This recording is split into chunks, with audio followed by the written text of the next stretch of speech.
இந்த வீடியோல நம்ம எகிப்து காடான அனுபிஸை பத்தி பார்க்கலாம். யார் இவருனா, பார்க்கறதுக்கு ஓனாய் முகம், மனித உடல் தோற்றத்தோட இருக்க இவர் தான் the gatekeeper of underworld, அதாவது த காட் ஆஃப் டெத் அப்படின்னு சொல்லுவாங்க. இவரோட வேலை என்னன்னா, எகிப்து முறைப்படி இறந்து போற மக்களோட ஆன்மாவை நல்ல ஆன்மாவா கெட்ட ஆன்மாவா அப்படின்னு பிரிச்சு அவங்கள சொர்க்கத்துக்கும் நரகத்துக்கும் அனுப்புறது. அண்டு அவங்களோட பாவ புண்ணியம் பார்த்து அவங்களோட ஆன்மாவை இவங்க யாருக்கு வாரிசா பிறக்கணும் அப்படிங்கறத டிசைட் பண்றதும் இந்த அனுபிஸ் தான். ஏன்ஷியன் மக்களோட நம்பிக்கை என்னன்னா, ஒரு மனிதன் இறந்ததுக்கு அப்புறமும் அவங்களுக்கு வாழ்க்கை இருக்குன்னு நினைச்சாங்க. அவங்க இறந்ததுக்கு அப்புறமும் அவங்க வாழ்க்கையை தொடரணும் அப்படிங்கிறதுக்காக அவங்க இதுக்கு முன்னாடி யூஸ் பண்ண மொத்த பொருளையும் அவங்க கூடவே வச்சு அடக்கம் செஞ்சாங்க. அதே மாதிரி அவங்க இறந்ததுக்கு அப்புறம் அவங்களோட ஆன்மா அனுபிஸ் காட் கண்ட்ரோல்ல இருக்கும் அப்படின்னும், இறந்ததுக்கு அப்புறமும் அவங்க வாழ்க்கை நல்லா இருக்கணும் அப்படிங்கிறதுக்காக உயிரோடு இருக்கும்போதே இந்த அனுபிஸ் காடை வழிபட ஆரம்பிச்சாங்க. அண்ட் அனுபிஸோட தோற்றம் சில இடங்கள்ல முழுசா ஒரு நாய் இல்ல ஒரு ஓனாய் மாதிரியும், சில இடங்கள்ல ஓனாய் முகம் மனித உடல் தோற்றத்தோட இருக்கிற மாதிரியும் செஞ்சிருக்காங்க.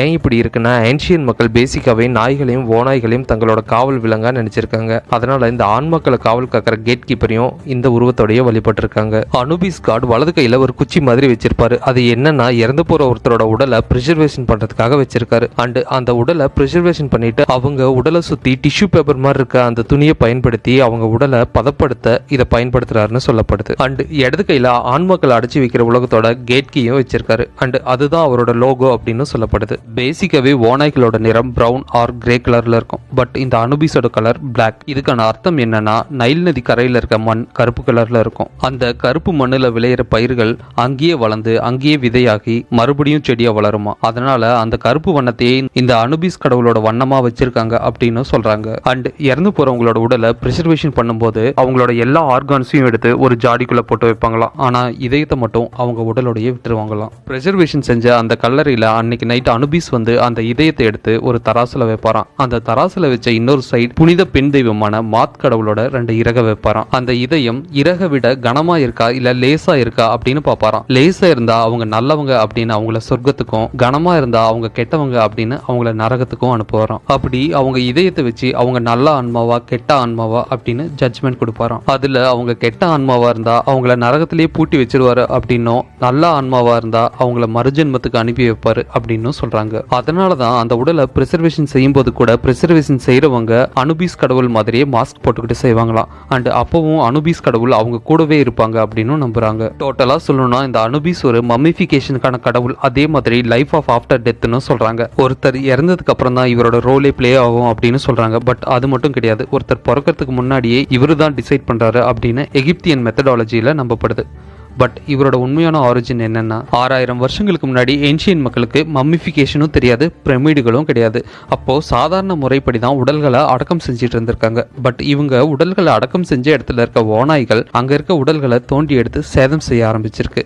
ஸோ அதை அப்படியே விட்டுறக்கூடாது அப்படிங்கிறதுக்காக அந்த ஓநாய்கள் பயப்படுற மாதிரி ஒரு உருவம் செஞ்சு வைக்க பிளான் பண்ணாங்க. அதுங்க பயப்படுற அளவுக்கு மிகப்பெரிய ஓநாய் சிலைகளை கல்லறையின் மேல செஞ்சு வச்சாங்க.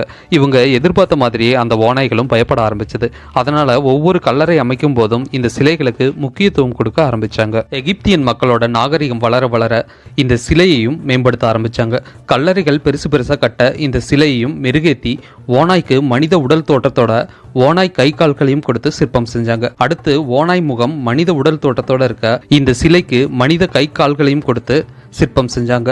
அடுத்து மனித உடல் ஓநாய் தலையோட இருக்க இந்த உருவத்தை கடவுளாவும் வழிபட ஆரம்பிச்சாங்க. அவர் உடல்களை பாதுகாப்பார் அப்படின்னும், ஆன்மாக்களை கண்ட்ரோல் பண்ணுவார் அப்படின்னும், அவரோட கையில பிரிசர்வேஷன் செங்கோல் இருக்கு அப்படின்னும், இன்னொரு கையில ஆன்மாக்களை அடைச்சி வைக்கிற கேட் கீயும் இருக்கு அப்படின்னு சொல்லி அடுத்தடுத்த தலைமுறைகளை வழிபட வச்சாங்க. அதனால இந்த சிலை இந்த ஓவியம் இல்லாத கோயில்களையும் கோட்டைகளையும் கல்லறைகளையும் பார்க்கவே முடியாது. அதே மாதிரி இந்த சிலையோட பெயரை எகிப்தியன் லாங்குவேஜ்ல எப்படி உச்சரிக்கணும்னு சரியான ஸ்டாண்டர்ட் ஃபார்மேட் கிடையாது. ஸோ அதை பத்தி யாருக்கும் தெரியல. அதனால 7ஆம் நூற்றாண்டுல எகிப்து வந்த கிரீக்கர்கள் இதோட பெயர் இன்பு ஆர் அன்பு அப்படின்னும், அதை கிரீக் லாங்குவேஜ் கலந்து அன்புவை அனுபிஸ் அப்படின்னு சொல்ல ஆரம்பிச்சாங்க. இந்த அனுபிஸ் ஒரு சாதாரண ஓனாயா ஸ்டார்ட் ஆகி மனித உருவம் கொடுக்கப்பட்டு பிறகு கடவுளா வழிபட ஆரம்பிச்சாங்கன்னு தெரிஞ்சும் அந்த ஏன்ஷியன் மக்களோட நம்பிக்கையின்படி அனுபிஸ காட் ஆஃப் டெத்னே சொல்லப்படுது. இந்த கதை உண்மையா பொய்யா அப்படிங்கிறது ஒரு பக்கம் இருந்தாலும், இந்த மாதிரி இன்ட்ரெஸ்டிங்கான ஒரு கேரக்டரை கிரியேட் பண்ணி அதை வழிபட்டு இருக்காங்க அப்படிங்கிறதே ஒரு ஆச்சரியம் தான். ஸோ உங்களுக்கு இந்த வீடியோ பிடிச்சிருந்தா லைக் பண்ணுங்க, ஷேர் பண்ணுங்க, கமெண்ட் பண்ணுங்க, டாப் அப்பை சப்ஸ்கிரைப் பண்ணுங்க. தேங்க்யூ.